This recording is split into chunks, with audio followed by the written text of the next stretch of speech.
discussion.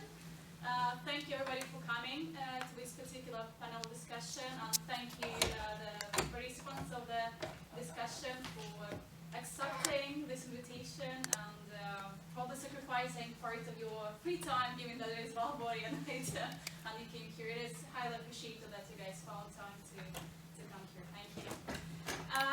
So today we will discuss Sweden-Ukraine relations in the light of the presidential elections. And in fact, today, sorry, I just wanted to record everything. Okay.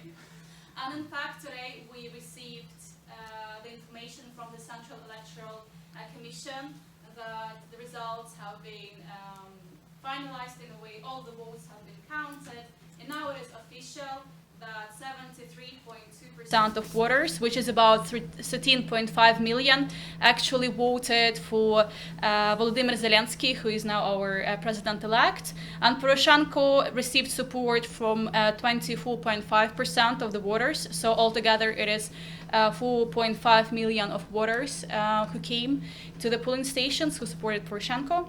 So overall, we can say that turnout was pretty high for Ukraine, so it was 61.4%. Altogether, 18.5 million came to the polling stations to cast their votes for one or the other candidate. And now we are to expect inauguration within 30 days from today. These are the opening kind of messages or the opening points that are probably important to bring in. And we have a very exciting panelists today. I will present you one by one. So we have Maria Nilsson, who is a representative of Liberalerna. Also, Maria is currently a member of the Swedish Parliament since 2018. She is my colleague. She has a MA degree in political science, and her focus is post-Soviet countries. And Maria, you also lived in Crimea for 1 year, right? Yes. From 2005 until 2006, which is very interesting and exciting in the current framework. Then we have Martin Rosen.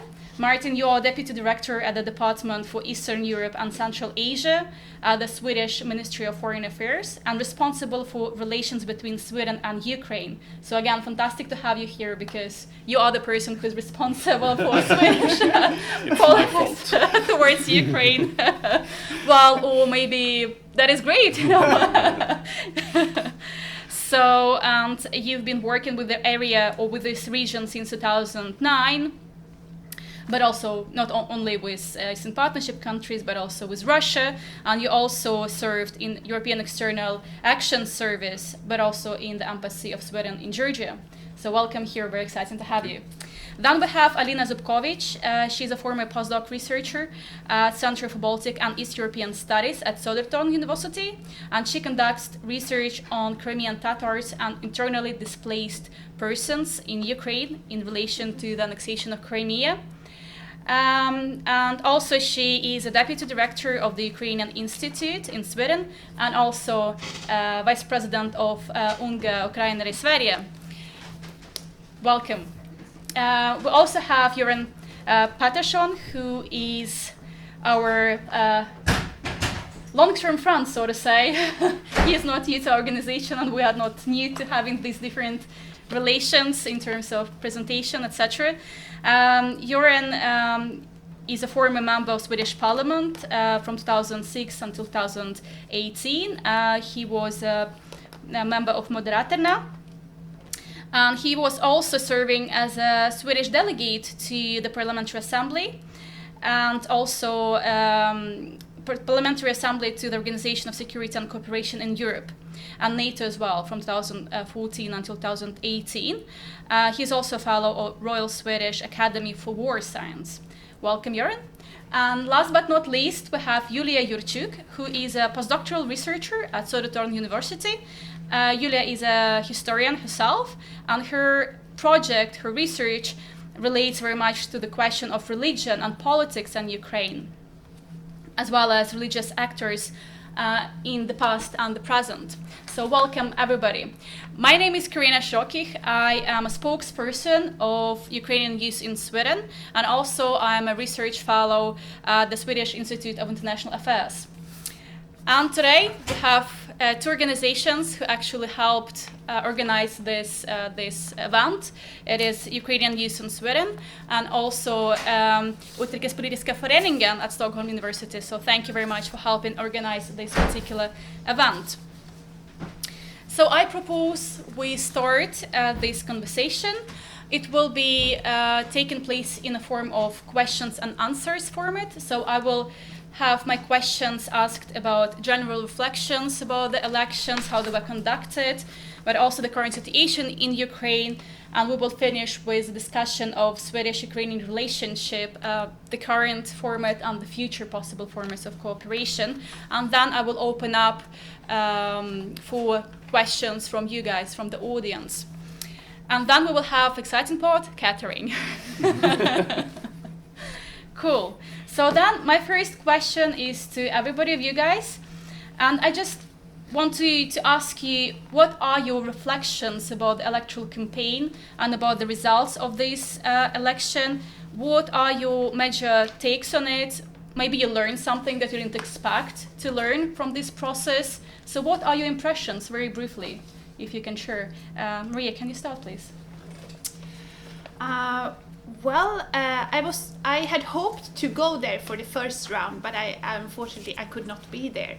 So I have been following this from Sweden and through the eyes of my friends. And I think that I have a few points that I want to share. The first is, as I think we all want to mention, is that it was a fairly democratic election, or not fairly, it was democratic election by almost every organization that monitored it. And I think that's an achievement in itself. I was probably as surprised as everyone by Volodymyr Zelensky and his landslide victory. I think that the Ukrainian people was exhausted, frustrated with the corruption, and they did not feel that things were moving in the right direction, and therefore they turned to something completely different, a person with no political background, no political baggage. And there he was. My main question is, what is his political project? Because as a politician, you need a political project. You need a political reform agenda that goes beyond fighting corruption. And that is my big question mark when it comes to Volodymyr Zelensky. What is his political project? Mm-hmm. Yes, Martin? Okay, yes, thank you. For us, of course, as another government, we care a lot about the process and not so much about the result. At least that's what we comment on. So we were also happy to see elections that were well organized, calm, and also competitive. I think this is a line that we have, that you very much can judge the quality of an election by whether you know in advance who will win or not. And in Ukraine, in fact, before the first round at least, we had it was a very open race, we could say. So the vector is clear. This was a step forward, I think, for Ukraine as a democracy. Another election that was good, and that was probably better than past ones in many respects. I would really urge everyone to actually read the excellent report by the ODIHR election mission, because there are a lot of things there still to be addressed, and we should not forget this when we celebrate the quality of the elections. I think there are a few quite serious shortcomings, actually. A few of them are in the legal domain. I think there are some gaps when it comes to campaign financing law, for example, and also these silent periods were not really observed. If you also look at social media, things were still going around there. Of course, the allegations of vote buying is also something that we see as quite serious, and something that would need to be addressed by legal means somehow. Partisan media is another thing that's addressed in the ODIHR report, which is, I mean, this is not really about media freedom as we see it. That is not a huge problem in Ukraine. This is more about that every candidate seems to have their own media outlet, which is very partisan in favor of that particular candidate, and that leaves a void somehow where the actual political issues are addressed and the political programs of the candidates are compared in a fair way. So those are some things that we would really hope that Ukraine addresses ahead of future elections. So now I talked a lot about the bad things, but I want to just go back to my first message, that it was a fairly good election and better than past ones. As for the results, I mean, I was also not in Ukraine, I was in Stockholm. I think, like you, there was a certain, I mean, I know there are a lot of people with Ukrainian roots, or maybe even who are only here temporarily in Sweden, and I'm sure when you speak to friends and relatives, you will very rarely hear them say that my life has improved significantly because of reforms carried out in the past 5 years. And I think this is really the key, and it's something we've seen in polls for years, that I mean, people they know that reforms are being carried out, but very few people would say that, you know, it has improved my life somehow, and we see living standards and so on are not really improving in the way that I think a lot of Ukrainians had hoped back in 2013 and 14. So there was a desire for a new face, and then I would say for Zelensky that he's been very innovative and skillful in communicating. That's probably also a key, I would say. But I will stop there and hand over to the next speaker. Thank you. Lina? Well, yeah, Ukraine is an interesting case of transformation regime, and it is always very interesting to observe what is happening with the country since 2014. It never stops me surprising. It is, we must admit that their elections were highly competitive. We didn't know the results. It was quite unpredictable, even though their exit polls were showing that Zelensky has quite high support. A lot of my colleagues didn't believe till the end that that we would have another type of politician in the arena. But this is all part of the democratic process. This is part of the new way of attracting people with new messages, and Zelensky as the project or as the candidate, he was able to attract the protest electorate and basically accumulated the anti-rating of Poroshenko. That means that Poroshenko didn't have that much support, and the messages were his messages were rather traditional and conservative, and so this is something that doesn't work anymore, probably. That has to be reflected as well. Of course, it is unclear much about his program, because during his campaign he didn't tell much on his program, so we are quite unaware of many things in terms of his next political steps. But hopefully he will have time to attract experts who would really say what is his general line and what are the main thing that he would like to change. Mm-hmm. Yeah. Thank you. Göran? Of course, the campaign was low on policy substance, but that could be said about many elections the last decades. But I would point on two things which I find very positive. One is that the sitting president very quickly declared that he had lost.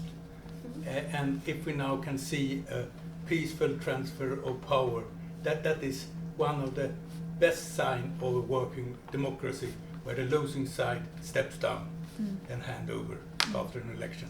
And the other positive, since I'm a former member of parliament, I'm a little bit freer, so I will comment on the results. one thing which I find very positive in these election results compared with earlier election results in Ukraine is that we don't see as strict ethnic voting. So the winner has won in all regions, which may mean that he comes in with a mandate which is from Ukraine and not from ethnic groups, which I think could be very important in the future. Indeed.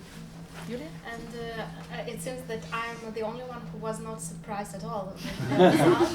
And I will tell why, because Zelensky is very famous Instagrammer. And during winter, he had this huge flash mob on Instagram. I'm from Ukraine. And I was just shocked then that it was so popular. So during winter, during this flash mob, I understood that if he comes to be a candidate, he has a chance, really. And after the first round, I was in Ukraine actually for a week, and I was speaking with people like in the taxi and everywhere. They all seemed supporting Zelensky, but none of my friends, none of people who are like in universities were saying that they were supporting Zelensky. So it was a clash of I don't know, interests or backgrounds, but it's very interesting to see this clash as well. And when I was looking at this campaign, what was also striking for me that they took very different approaches. So that Poroshenko, he was speaking about what he has done. So it was language, church, the church independence, and the army.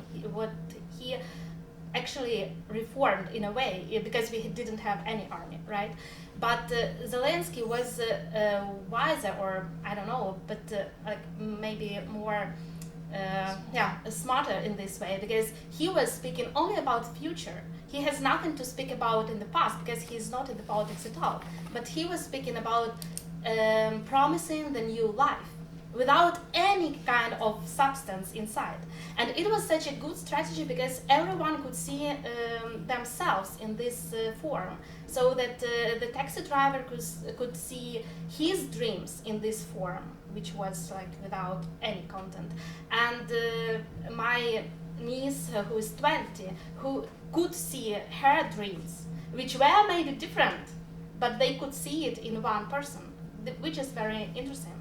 And as a historian, I was also, and I tend to think all the time about the past. So this election reminded me actually about the first election in Ukraine, 1991, when it was pretty much the same situation when 23% of people voted for a former dissident who was like for language, for like maybe ethnic dimension, and but majority, 63% then, voted for Kravchuk, who was in the system, who was representing more secure like path to the country.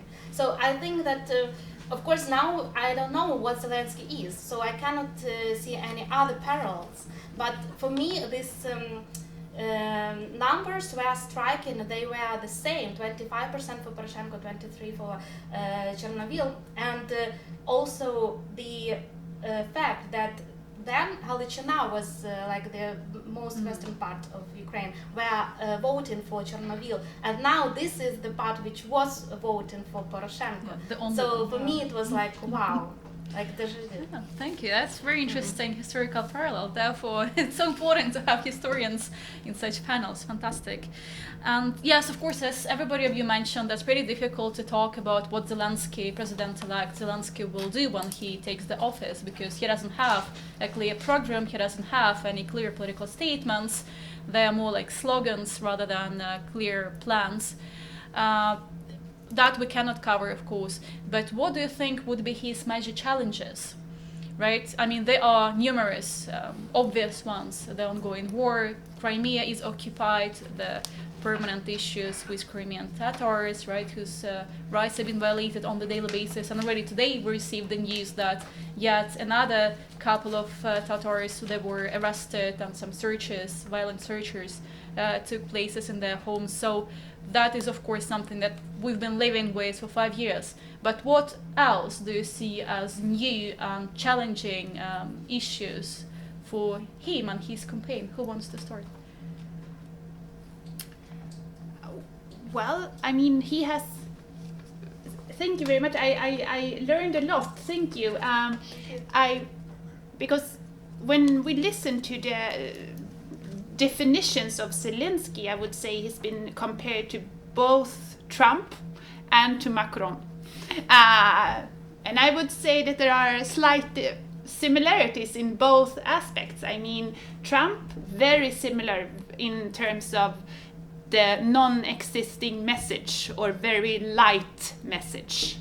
And when it comes to that, people project all that they want to see in this person.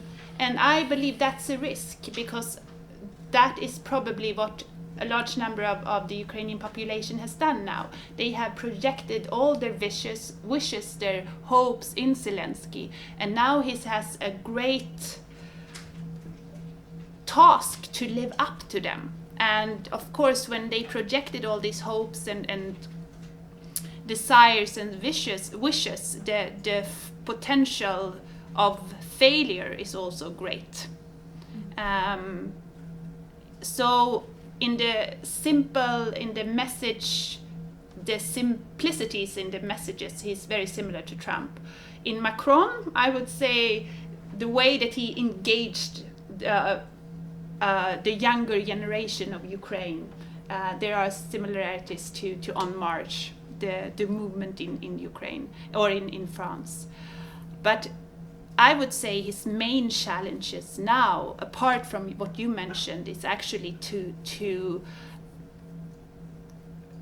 show that he has done something, that he has actually contributed in very concrete ways to improving the lives of everyday Ukrainian. And that's not so different to any other politicians around the world.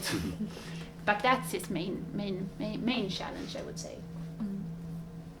I do agree, because of this hollow form, it's a challenge to fill in it now. So because this all people who voted for him, they projected different wishes. So now it's a really challenge to live up to all these different visions, because sometimes these visions can be very, very different, like totally opposite. Yeah, exactly. So I think this is the main challenge. But of course, there are challenges which are from 2014. So the war, it's still on. So it is not that Zelensky came to some vacuum. There are still ongoing problems.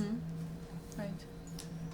Yeah, I agree with what you have both said, that of course if 70-something% of the population votes for one guy, they do that for slightly different reasons, and it's impossible to satisfy all of them.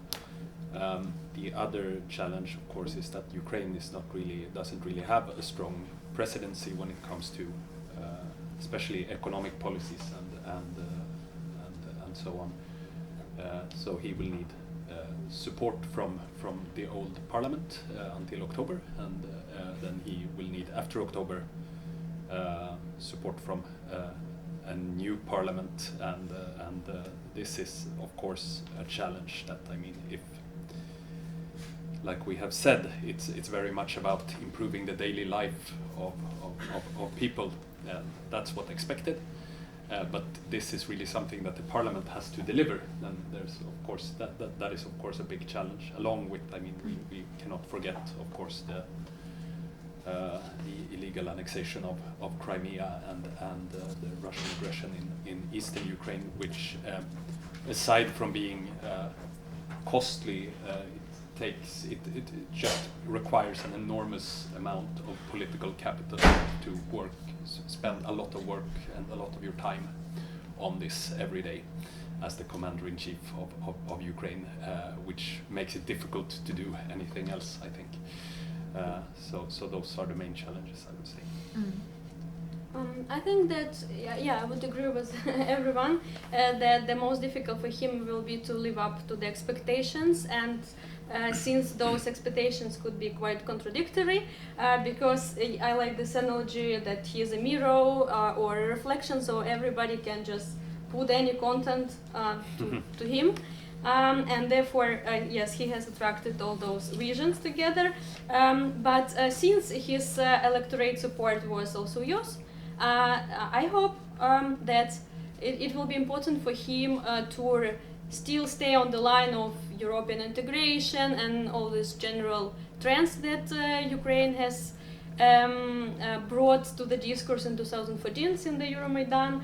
So this general line stays there, and also what they have learned from those very brief comments by him or his team regarding Crimea, for example, is that, well, he states that he is going to continue the same trajectory.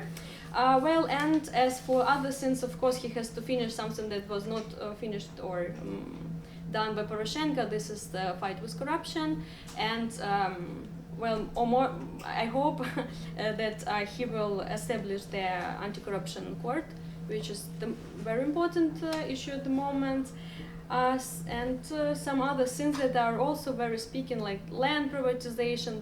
That's because we still have the state monopoly on that, and so generally continuing that all those trends that were declared by Poroshenko but were not done before. Right. Even if Zelensky is not as experienced politician as Macron was there, when he was elected, there is a lot of similarities if I compare on the parliamentary side, because after Maidan there came a new breed of parliamentarians into Ukrainian politics, people who have been successful in other professions outside politics, who more on idealistic track choose to run for parliament. And I followed them in OSCE and NATO Parliamentary Assembly, and I could see they getting more and more disillusioned because they gave up good professional careers to do something for the country, serving in parliament. And I saw a similar thing, but in the other order in France, because when Macron was elected, he created more or less a party who then won in a landslide in parliament. And in came a new breed of French parliamentarians who understood modern economics and things like that, and who was educated outside of politics. And of course, Macron had run into a problem when the plan meets reality. But I think there is a good chance, because Zelensky has not run on the program, and the way the constitution is, it is not the president that should have the policy. It actually come from the parliament, and he should be more a moral leader, and of course in security and things like that. So if he plays that correct, and he has been able to lead things, because he has created successes outside of comedy, because he's created a successful business outside of politics. So if he is able to use the power of a new breed of politicians, I think there is a chance that you could create policy after you are elected. Yes, indeed. And of course, President-elect Zelensky will have many troubles. You mentioned almost everything that he will need to deal with, of course, and that is a huge demand that people project into him, but also these new challenges, right? For instance, recently Putin announced that, Russian passports will be issued in the occupied areas of Donetsk and Luhansk. And then he even adjusted his comments, saying that, they had plans to provide everybody with Russian citizenship from Ukraine, whoever wants to apply, which also probably tests or is meant to test Zelensky, his temper, his reaction to such events, because it's a clearly provocation, right? And so he seemed, exactly as Alina says, he seemed to try at least carry on the line of foreign policy that Poroshenko had. Right, so Zelensky publicly endorsed, and in his social media, he endorsed some positions of current Ukraine foreign minister. For instance, he retweeted his messages when it came to a few issues, which clearly shows this continuity, which probably is a little bit calming down for me personally. So that's good to know that no dramatic changes will be conducted in terms of foreign policy, but also approach to the ongoing conflict of war. Let's call things the name war in the east of Ukraine, of course. And you mentioned already this question of foreign policy, and Poroshenko in his program and electoral campaign, he had this very clear statement that, well, I am the one who set in stone the Euro-Atlantic integration project into the constitution. I'm the one who was ready to take this sharp statement, right, and set in stone the foreign policy direction for Ukraine for the forthcoming years. Zelensky doesn't have this clear definition of what he wants to do. On the one hand, he says, like, yes, I do support Euro-Atlantic integration, I do support European Union and Ukraine being a member state of European Union, but we need to have a referendum on that, right? So do you think that there are any risks and challenges coming in this particular rhetoric? Do you think that is something that could potentially have an impact on foreign policy in Ukraine, or given the support of European integration ambitions of Ukraine, and broadly these have been supported by Ukrainian population, this has nothing to do with reality, and this is just a beautiful word that Zelensky says. Do you think that we have anything to fear in terms of foreign policy?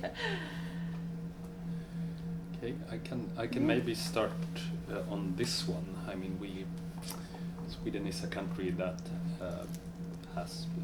we have very broad support, I would say, in the parliament for EU enlargement broadly for all European countries that fulfill the criteria, including Ukraine. I mean, this is a general policy line that we have.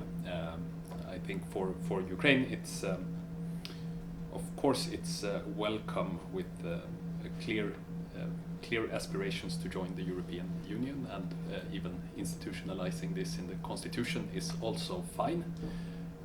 I would say it doesn't make much of a difference in practical terms, though, how many times you make this statement or where exactly you write it down.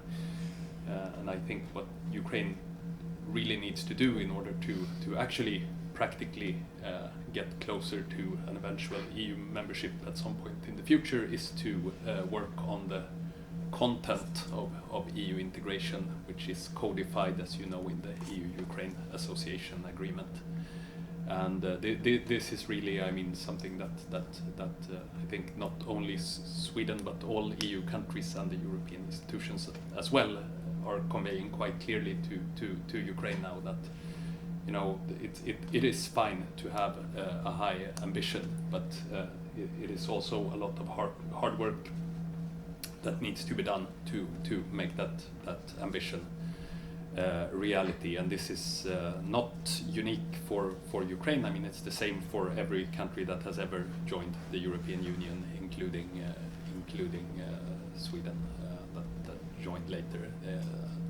Massive amount of work that needs to be done in the government and in the parliament, and then you need to implement a lot of complicated laws on the level of government agencies.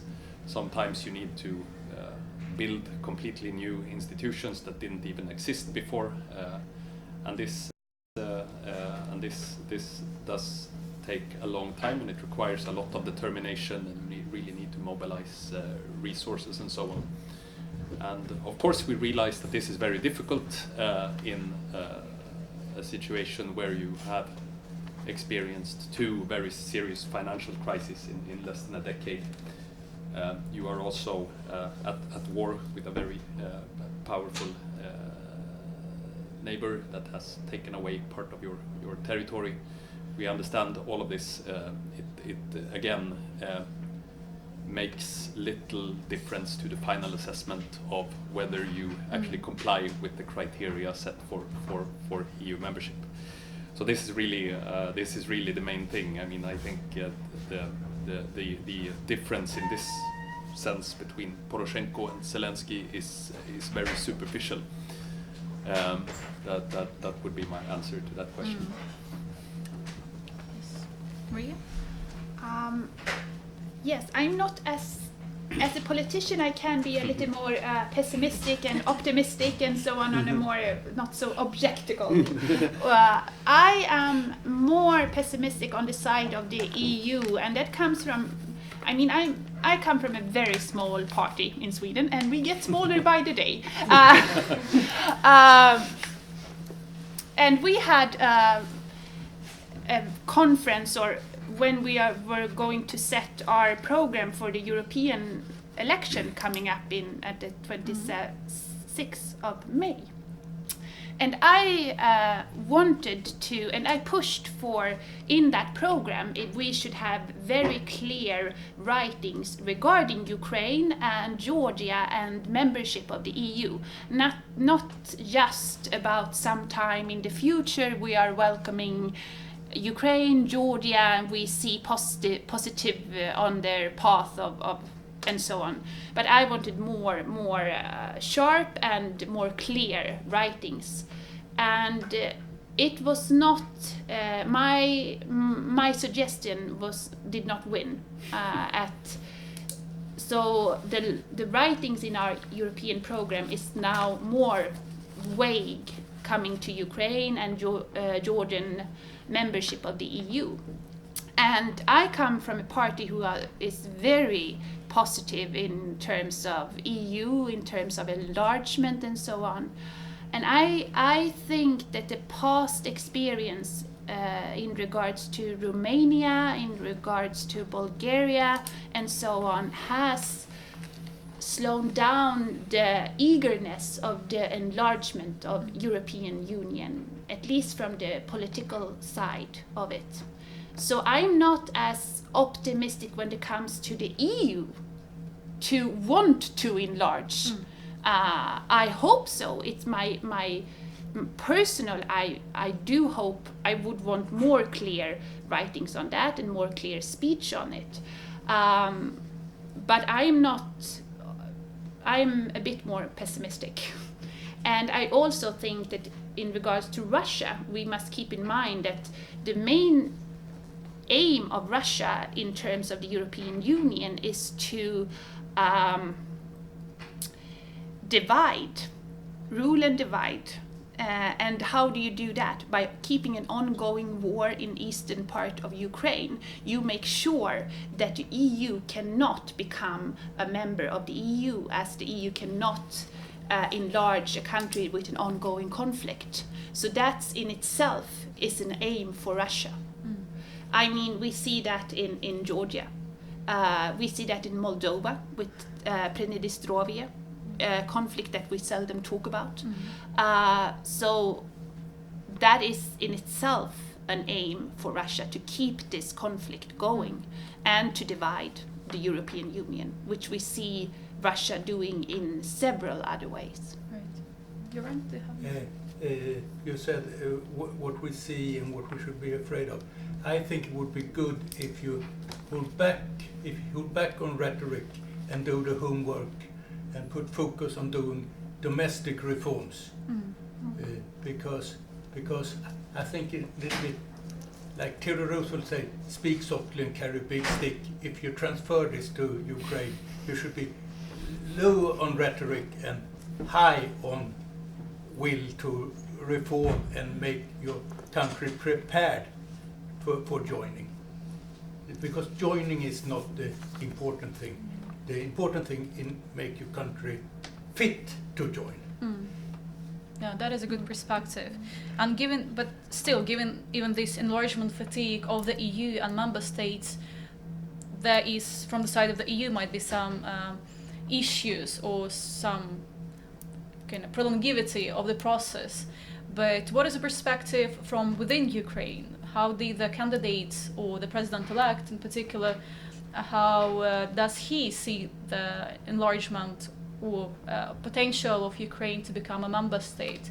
Is it something that is prominent in his, was it prominent in his campaign, in his rhetoric?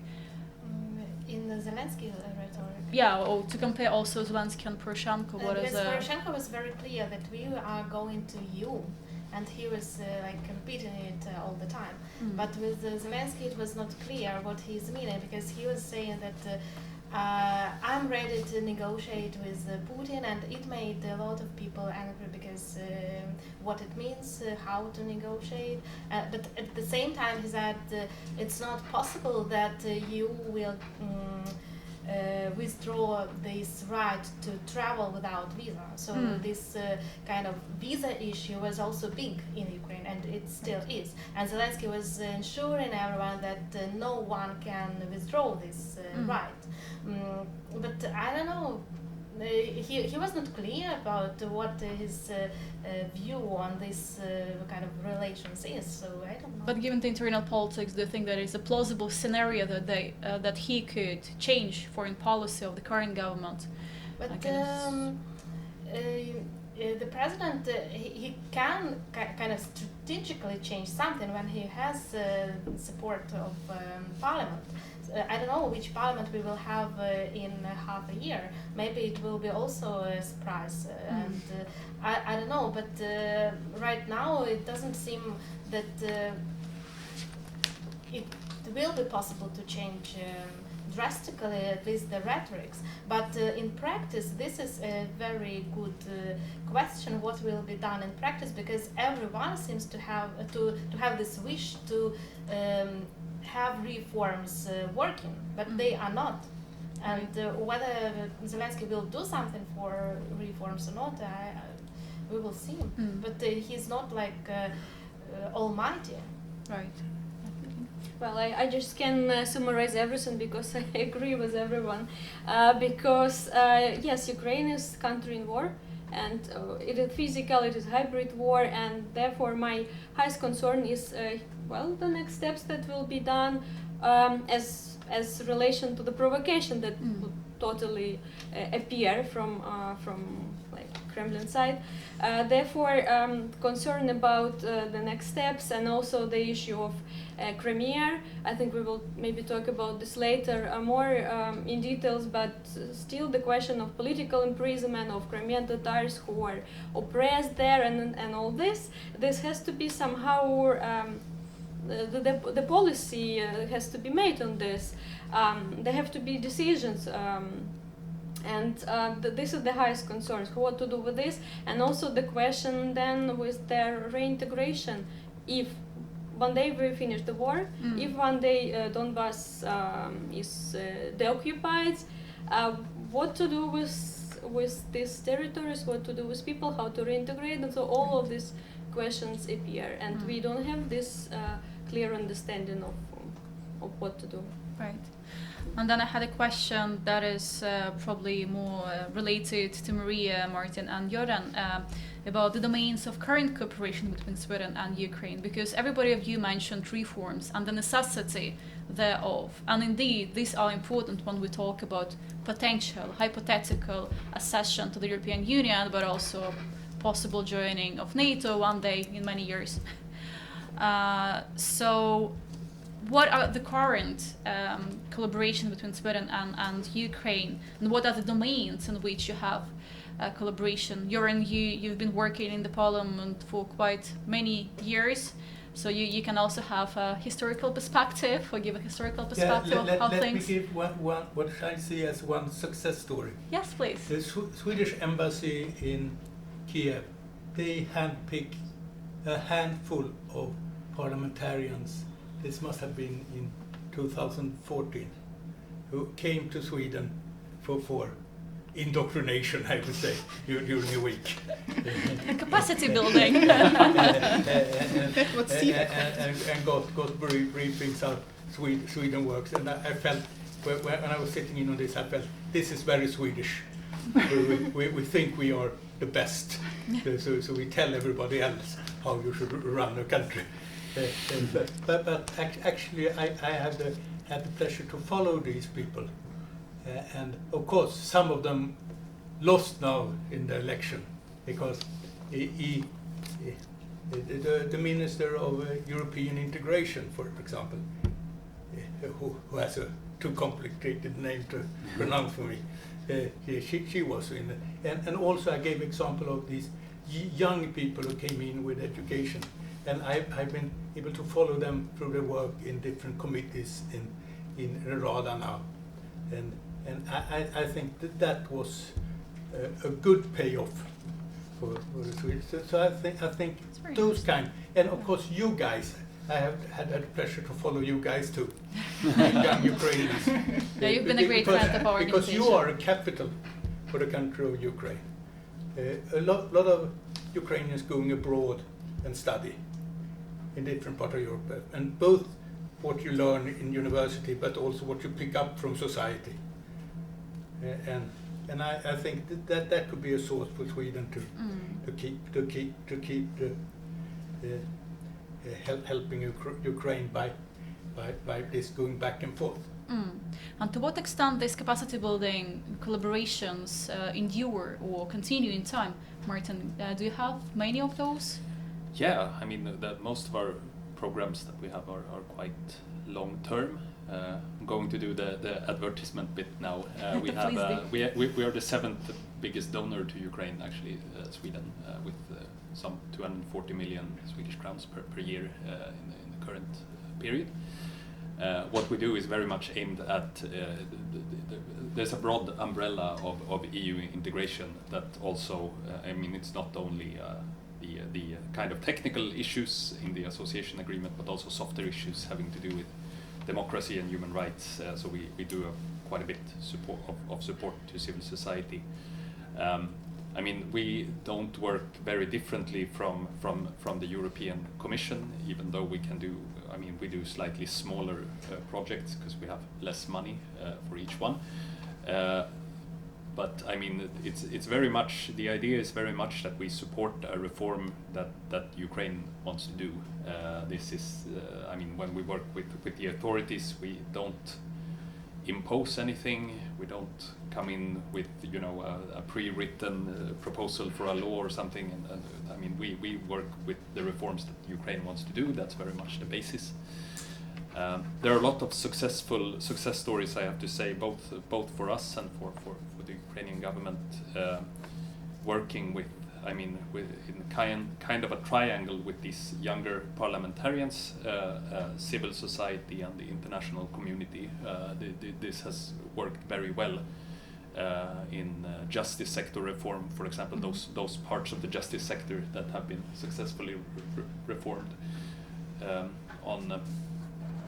For our own part, I think the biggest success story that we have been involved in the last couple of years is decentralization reform that we do together with a couple of other donors, EU and Germany mainly.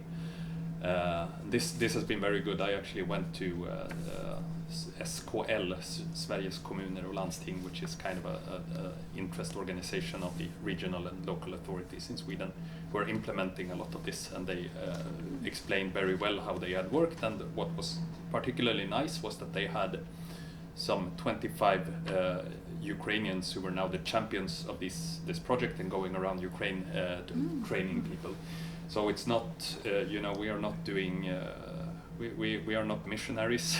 we are just trying to help with some money, but it's really, I mean, nothing. This is the main message all the time, that nothing that we do can ever replace political will inside Ukraine. This is quite clear, and we do not want to impose anything on anybody.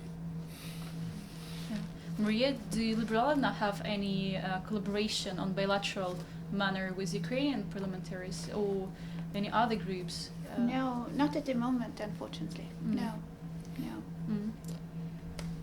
So maybe in the future there will be more. Maybe we have. I just wanted to say something. Maybe not here, but there's something with the Ukrainian-Swedish relation, not in regards to policy and civil, on a civil society level, but also I wanted because there has been a debate in Sweden that Ukraine is somehow occupied by fascist or nationalistic or so on, and there's been this sub-debate in some of the newspapers ongoing. And I just want to say that this election also showed, because the party Svoboda, the candidate from there, who is the right-wing nationalist fascist, was only getting, 2% or something in the first round. And I think that's a statement, and I want that to be more. I personally hope that this debate, Ukraine being a fascist or nationalistic country, or that somehow being a subtext to the conversation, I hope this puts an end to that, because it's really, it's only rumors, and it tends to damage the reputation of Ukraine and the necessity of the change and development that's going on there. Right. Yeah, if I can just make a more personal reflection on that, this is not government policy, but I think Ukraine is very often used as a projection space to say other things. For example, that the EU is terrible, or the US is terrible, or NATO is terrible, and then you use this alleged fascists in Ukraine as an example. Of course, one good thing about the elections was that it dispelled very much this narrative, like Göran said, that Ukraine is somehow divided between an extremely nationalist western part and a pro-Russian eastern part. In fact, what we saw is a huge majority of Ukrainians voting for a candidate that is somehow neither of the two.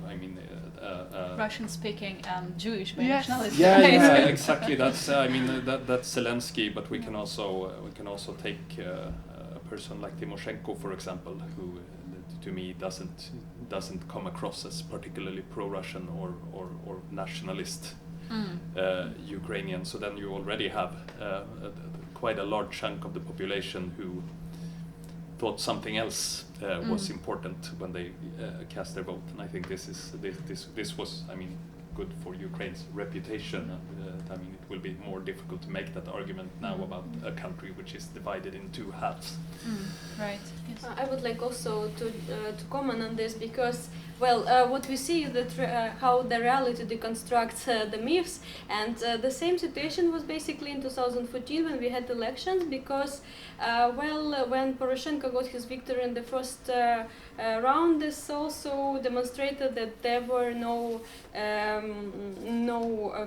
clashes between pro-Russians or pro-Ukrainian division, and also the data showed that such parties as Svoboda that you mentioned, or that time also there was Pravый Sector, which was more radical. They didn't get, I don't remember, but like less than 1%, which is lower than the general European level of any rights-oriented parties. Right. Yeah. That is a good point indeed. Martin, you very nicely mentioned that Sweden takes quite an important role in different reforms in Ukraine, like decentralization and the justice reform. So that is very much needed, I would say. But also you say that this is very much demand-driven.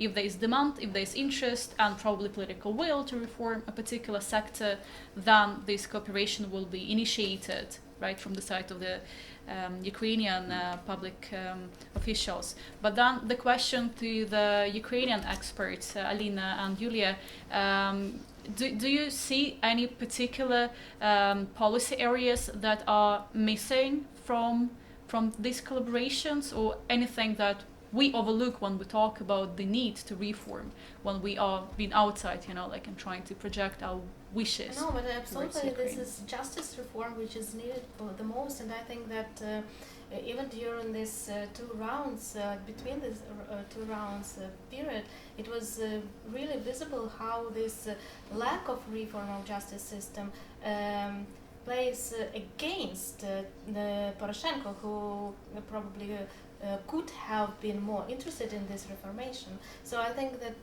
this is the areas which are really the most important, and we are discussing them. Mm-hmm. Alina? Well, yes, so this is first, and the second one, as also mentioned before, the vision on how we will reintegrate all the territories, so the policy on that as well, the long-term steps that have to be in our vision. Yeah, I can just add that I think Sweden and the EU as well is doing a lot of thinking on that. I think there is a big general readiness to support a policy that would aim at the reintegration of these areas, and any kind of reach out to the people who still live there. Also, I think there's a move there's a lot of humanitarian aid to eastern Ukraine already. It's very difficult to deliver it beyond the contact line because of restrictions that are put up by the so-called People's Republics. There's nevertheless a readiness. I mean, there are people who try, and some who actually are able, but also to the side of the contact line, which is controlled by the government. And I think there's a willingness to move more towards real development projects there, and I think that would be important as well, just to show that there's some sort of positive future in that area that's not going to stay a war zone forever, and that I think is quite important. But again, this as well would depend on Ukraine having a very robust policy for how Ukraine wants to do this. I mean, we again cannot impose anything from the outside. And from your experiences, what policy areas or cooperation in what policy areas meets the most resistance from the side of Ukraine? Are there any ideas that you try to propose which receive negative feedback? Yeah, no, I would say this. What is really needed in Ukraine is to finish the reforms of whole sectors. I mean, you can take the justice sector, for example. There have been some great things done. The problem is that you can reform the police and you can reform certain courts, but then you need prosecutors to actually take cases from the police to the courts. And if you don't reform the prosecution, and also you still have unreformed courts, then this will not have much of a practical effect in reality. And this is something that we see across a lot of sectors. But I would really stress rule of law as the key area as we see it, and related to that, anti-corruption, to get all the institutions up and running and actually functioning independently, because this would also, I mean, Ukraine has very low levels of investment. In fact, if you look at the percentage of GDP, and this is, I think, because insecurity of, is your property safe if you invest? This is a question, I think, a lot of, so this also relates directly to living standards as well. Absolutely, yes. And may I raise a point where I see an enormous potential in Ukraine. If I look at it from an economic standpoint, from the sideline, both the human resources, a large and in large part educated population. If you compare with the tiny Estonia, it has some similarities. That you have a very skilled population in some fields. So, for example, in programming and things like that, you can. And if you look at it from another perspective, the potential for energy production, renewable energy production in Ukraine is enormous. So if we're talking about joining the European Union, I think if you're going to join the European Union, you need to bring something to the table. And energy, renewable energy could be one of those things. Yeah. And of course you need a rule of law, because if you don't have the rule of law, investment and everything is meaningless. So you need to build it in that order. rule of law, but then looking, not just looking at all the problems, and of course I see they are enormous, but the potential is extreme. Absolutely. And I think that one question that leaves quite many people puzzled, and me sometimes as well, it is, well, of course, countries like Sweden and Norway are very much engaged into promoting democratic and human rights values in Ukraine, right? So taking very clear, active stand regarding the reforms and the necessity thereof. But then the broader question is, but why Ukraine is so important for Sweden in particular? Why is it necessary for us to think about what we can do, diaspora, Swedish government, NGOs, etc., governmental agencies? Why do we place so much emphasis on Ukraine? Wants to start? Well, I could start. I mean, what the main answer to this question, I think, is that it's, I mean, it's so easy to always see this through the narrative of the conflict, of course, but of course it's become more acute since then. But I think Sweden has a natural sympathy with other European countries who want to make their own independent choices, and this goes back quite a long time. So I think it has to do with certain view for us that European countries in particular should not be hostages to great power politics, and I mean this creates a kind of solidarity with those countries. So I think that's maybe where it comes from. If you go back to, you know, the Ukrainian independence in 1991, and I hope this is the correct answer. I'm looking at the politicians here too. But then of course you can line up all sorts of things with about the European security order, and I mean this is very important as well. We have a set of rules for behavior between states in Europe, which we believe are being violated in Ukraine. And you know, who knows who is next? This is kind of also a logic that makes it even more acute after 2014. So I think this is part of it. Also, it's close. I mean, it's have a lot of things happening in Ukraine that could affect Sweden directly and indirectly.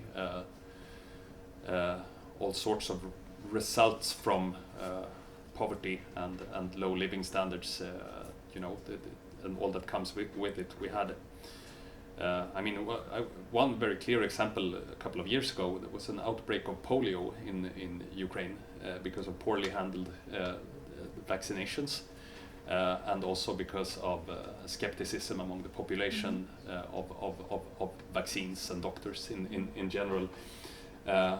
This is not a disease that respects borders, and I mean, this is also something that for selfish reasons we need to address. So there's a whole host of reasons why Ukraine is important, I think. Maria? Yeah, well, I mean, it goes back to Poltava, where we were not so.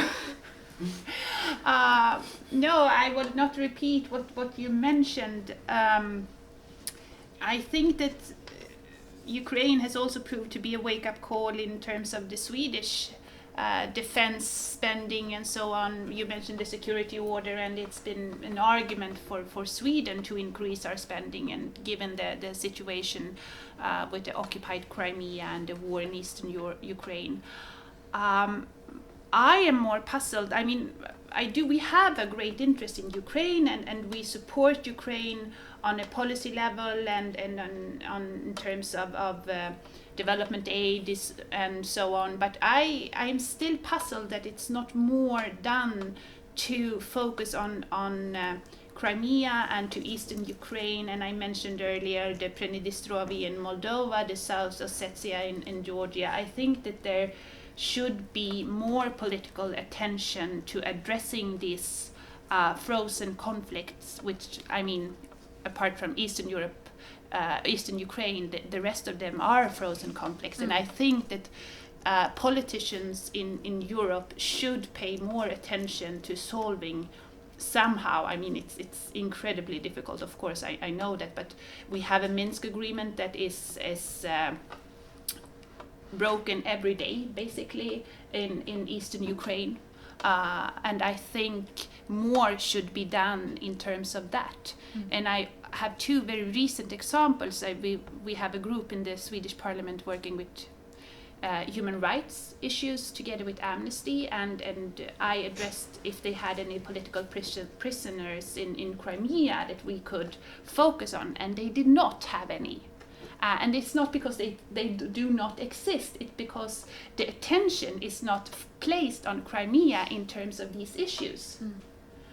So, and the same goes, we had a visit from the what do you call it, Journalists Without Borders? Journalists, yeah. And I also asked, what about your work in terms of Crimea, in terms of eastern Ukraine? And they did not have any answer to that question. So I think that there is still a lot to be done in terms of focusing on Crimea, focusing on eastern Ukraine. Joran, from your perspective. Yeah, I would give a slightly more cynic answer. To restoring the security order in Europe is of a very big interest for Sweden. And Ukraine was the biggest violation of it. And if we let the Russians get away with that, that makes the Swedish situation much worse.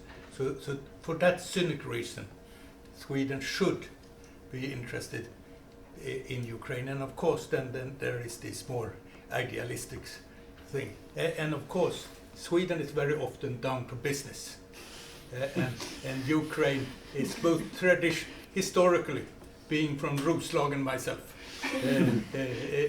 it's an enormous potential, both as a market and a place to put production and trade. Right, because of close proximity to Sweden. Yeah, and where it's at, because it has everything for it. It has the geopolitical location. Of course, the difficult thing is that Russia is a neighbor, but otherwise strategically located with a big population and with almost all natural resources. And still it is a basket case and not a bread basket. From your perspective, Selina and Julia, do you have anything to add on why Ukraine should be paid attention to for Swedish society, Swedish? I think both approaches, as they're fairly cynical, and also the value issues are important. And by the way, maybe you know that there are some companies that are like Swedish companies that are located in Ukraine, and for example, they're producing rocks made by Swedish designers, and then that are then very famously sold all over Europe. So something from high fashion, and even their royal family, when they visited several years ago the place where the old Swedish village is located, Zmiivka, I think they visited this place with the rocks. And so, so there are already examples of this sort of cooperation of Swedish-Ukrainian companies that are quite famous worldwide in their target market. Right. Yeah. Makes sense. Yeah, I totally agree. This is very important for European security. Yeah. It's no way to ignore it. So. Yes. Yeah. And then Maria, you started in your contribution. You started bringing up the question of we don't talk about Ukraine enough, right? So we still look out some particular issues. And I was just wondering, what other issues do we forget when we talk about Ukraine? Because justice reforms and corruption, that is something that comes up all the time, right? But then what are we missing? If we were to live in a better world, what would you want us to look into once we solve the problems that we are now facing? Oh, that's a bit of a difficult question. I mean, apart from what I already said about focusing more on putting pressure on Russia to resolving the conflict or withdraw from Crimea and eastern Ukraine, I'm not sure, but you have to fill in for me. But there is, I hope I don't see a conservative tendency in Ukraine. I am sometimes a little bit worried about that, because we, as Sweden, of course, we hope when we export our values and so on, we tend to think that we export liberal values all the way. But I mean, it's not possible, and we should not, maybe. But I actually want to hear from you if you see any conservative tendency in Ukraine, and if we should be worried about them, or if you part or opposed see a more liberal tendency in the Ukrainian society. When you were speaking about this view on Ukraine as a fascist or nationalist country, I was immediately thinking that yes, indeed, if you read Swedish media, you read about this fascists in Ukraine, so that you are afraid to go to this country. But on the other hand, what is really missing, during these 5 years, we had really for the first time very massive pride in Kiev, and it was very difficult in the beginning for the government to ensure the security and everything, but still it was really like a massive parade. A lot of people were there, and it was the first time in Kiev that so massive parades took place. So I think that this picture is totally missing in media, and this is deplorable in a way. But I also share only like liberal values, and what I think that what was kind of maybe very disadvantageous in Poroshenko's period, that he was kind of not clear enough that on his views on conservative values, because he was meeting the people from very conservative circles who have very conservative views on families, and for many it was like a huge risk for voting for him. Although in politics, like in policies, he was not issuing any laws which would go against these liberal values. But on the discursive level, it was already kind of it ran some bells for some people that it was kind of not liberal enough or something. But on the other hand, all these NGOs and very, very active people in Ukraine, they were supporting Poroshenko during the campaign. And the intellectuals who are for liberal values, they were also supporting Poroshenko as a person they believed in like going on to develop these values. So I hope that during Zelensky time it will be prides in Kiev, and they will be secure places. I would also like to add that, well, changing of the values is a very long-term process, and we still have a lot of legacy from the Soviet period. This is clear. So a lot of conservatism. But if we take large-scale data on values like Engelhardt make, we see that there is a certain transformations and quite rapid. In some spheres, less visible in others. But maybe, and in relation to the previous the question of Sweden-Ukrainian relation and support, probably the newer NGO that have appeared in 2014 or before, but they were really boosting their energy through these 5 years, are those elements that could be supported, and because they are these transmitters or providers of these liberal values, and there are very a lot of them are very good, but not visible that much, dealing with human rights but also with animal rights, and a lot of them. So probably more attention to the NGOs and the providers could be also beneficial. Right, so instead of directly working with governments, more support for grassroots movements that are working on the ground. Cases, yeah. Yes, yes. So it's something that that indeed would have And helped to by build the- capacity as well. on And the plus, local level. since we have the parliamentary elections, I think that newer parties will come, and probably the support of youth and youth parties that are growing at the moment, and they have this probably chance to get to the parliament, could be supported at least in media or Study visits. yes, Yeah. in different by different options. Yeah, capacity building, not indoctrination. Right, yeah. I think that is about a good time for us to open up for the questions from the audience. You're welcome to raise your hand.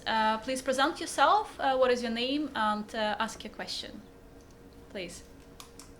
Yes? My name is Per Blid. I've served as a defense attaché in Moscow for 8 years. And I'm a little bit worried. We have spoken about the newly elected president, Zelensky, that he doesn't have a clear program. I'm a little bit worried that he will not be able to create his program because he will be tested from the Russian side. The offer of Russian citizenships for people in Donetsk and Luhansk will just be the first step. Yeah. And the Russians, they see a possibility now that he says at some place that he is ready to negotiate with the Russian. That's good. Then the Russians can achieve their goals with, at the negotiation table. If not, they can achieve them by force. So I'm a little bit afraid that this will be a very hot summer in eastern Ukraine in many ways. And my question is, how can we support Zelensky to actually create his own policy, not to answer on someone else's trying to take the initiative? Right. And how could we support the democratic movements we have seen in Ukraine and a free election and handover of power from the best way, from the Sweden and European Union part? Thank you. Very interesting question. But this is the question to Zelensky. Oh, how can we support, right? As in Sweden. How can I Sweden think support? very, very important support is to accept the outcome of the election and not trying to say it wasn't our candidate. A little bit like happened in the United States. In Sweden was a little bit reading only Washington Post. So even if the election result was very clear, Donald Trump won the democratic election. And in Sweden they said, oh, it wasn't our candidate, so we can't accept this. Because we had read Washington Post. So even if Zelensky wasn't our candidate, he is in a democratic election clear winner. And accept that fact. And he seems to be a clever guy too, the way he handled that first test from Putin. Of course, as a comedian too. Yeah, and that's also a very And if he's a clever guy, because sometimes, having served in parliament myself for 12 years, having political experience isn't everything. There is other abilities that is important too. So if he's a clever guy now, he take over a lot of the qualified people in the administration and build on that. And not trying to have all the answer himself. Right. But it's one thing to act as a president from a script on a TV series. But or acting in reality. one of the best U.S. president all time was an actor by profession. We will have 5 years to see. Yeah, I think there's an interesting analogy to Georgia in 2012, where Right. there was again a democratic election, and the party in Georgia that won was led by people who really they came in with different tonality on the conflict. You have to say they said we will solve this. We will engage in a dialogue with Russia. And we will reach out to the people in Abkhazia and South Ossetia. And if you look at what they were able to achieve, it was, certain things that are good in themselves and which nobody can be against. I mean, a little bit easing of the Russian trade restrictions and a little bit easier in terms of getting Russian visas and being able to travel to Russia, but in terms of the conflict, actually quite the opposite.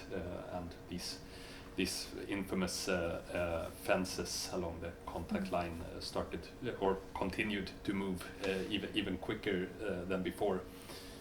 And I think if you see Russia as the main driver of these two conflicts, as we tend to do, then it's easy to make this analogy to Ukraine, that that you would expect them.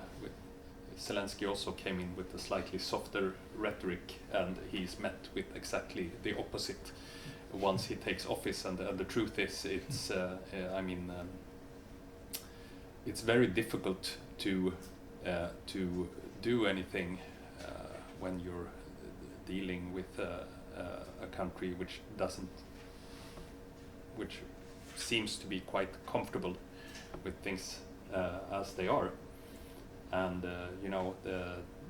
you look all the time for some sort of Russian grand plan, and you also look for a clever person in Ukraine who will solve this. I think the sober way to look at this is that it will be roughly the same for quite a long time, with small things changing on both sides, because that's what we've seen everywhere else. So that I think is what one should be prepared for, and then I think it's with the conflict, it's important to. I mean, this is not an ethnic conflict to begin with, but the fact that it's going on and what is happening on the ground is creating a lot of animosity between people living on each side of the contact line. And I think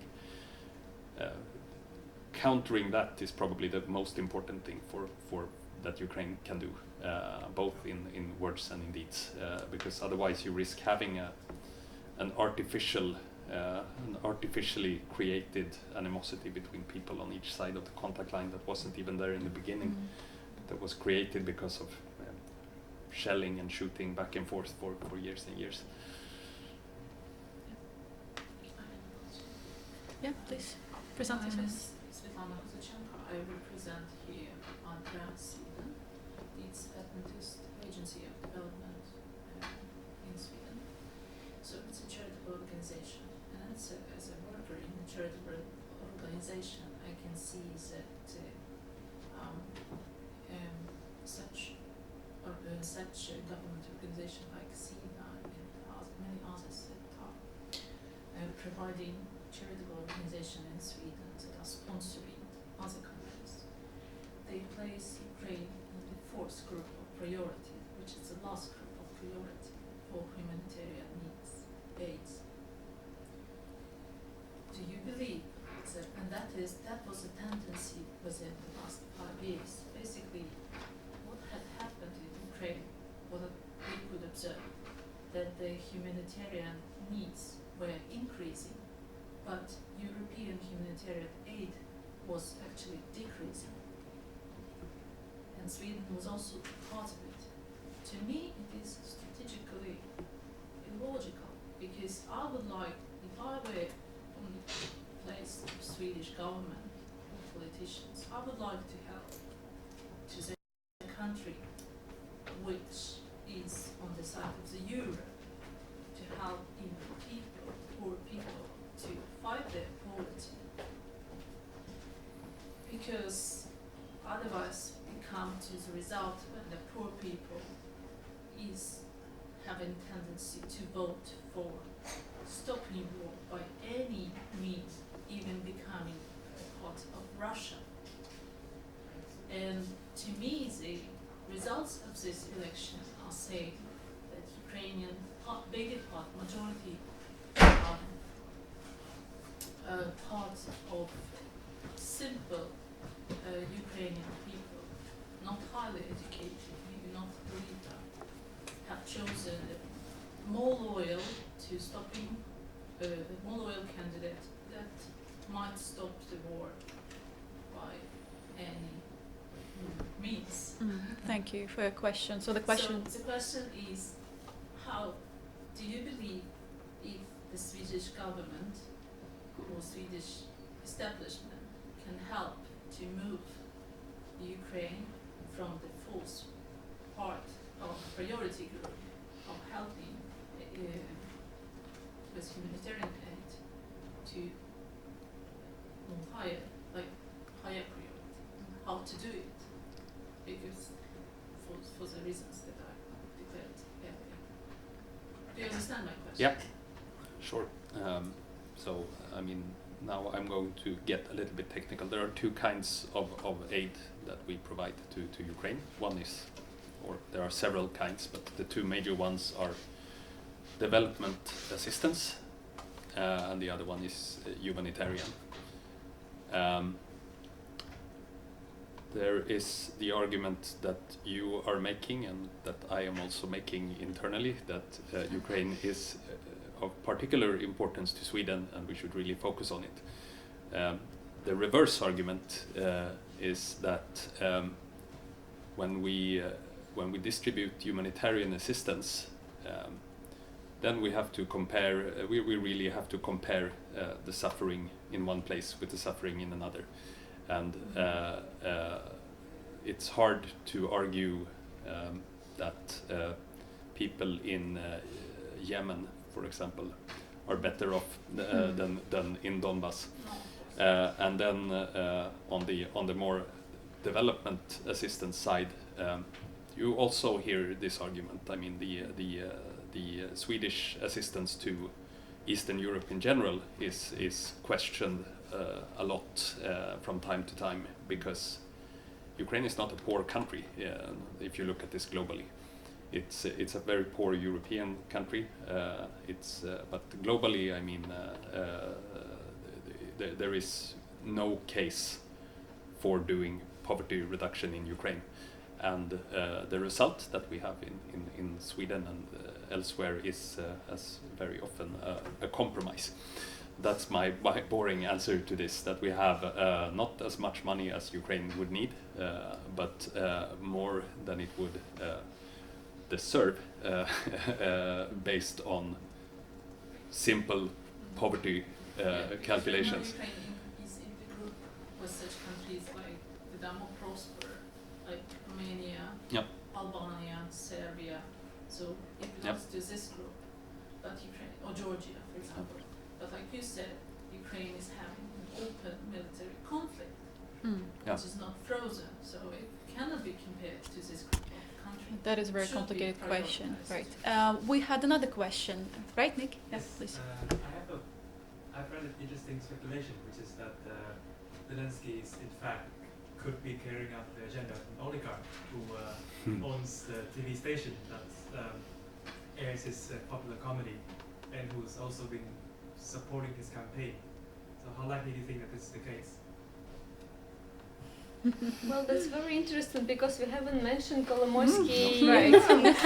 Not deliberately. He's like Voldemort. Yeah, that's absolutely true. And well, it looks like, of course, it is very visible by the people who stands behind the Kolomoisky, like the lawyer who also supports Zelensky during his campaign, and other people from Kolomoisky in the team of Zelensky. So it looks like, yes, they have common ground, and also the president, the situation with the bank,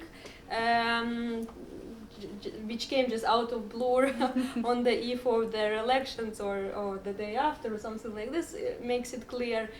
But well, Ukraine has the oligarchic systems in the 90s. I mean, I don't like this sort of traditions, but we have the competing oligarchs, and even this makes Ukraine less predicted and more competitive, because there are more different clans, different teams that don't have this vertical of power, and that would just agree on everything. And so I hope that one day we would be able to make through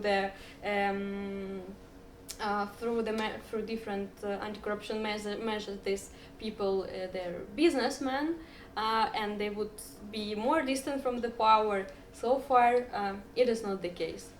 Yeah. They want also to contribute on the Kolomoisky case. One quick last question, please, if you have any. No. With that, I would like to thank our contributors to the panel. Thank you very much for finding time to come here, and to our audience, thank you for coming to listen to the panel discussion rather than celebrating Valborg. Thank you. We all deserve a round of applause.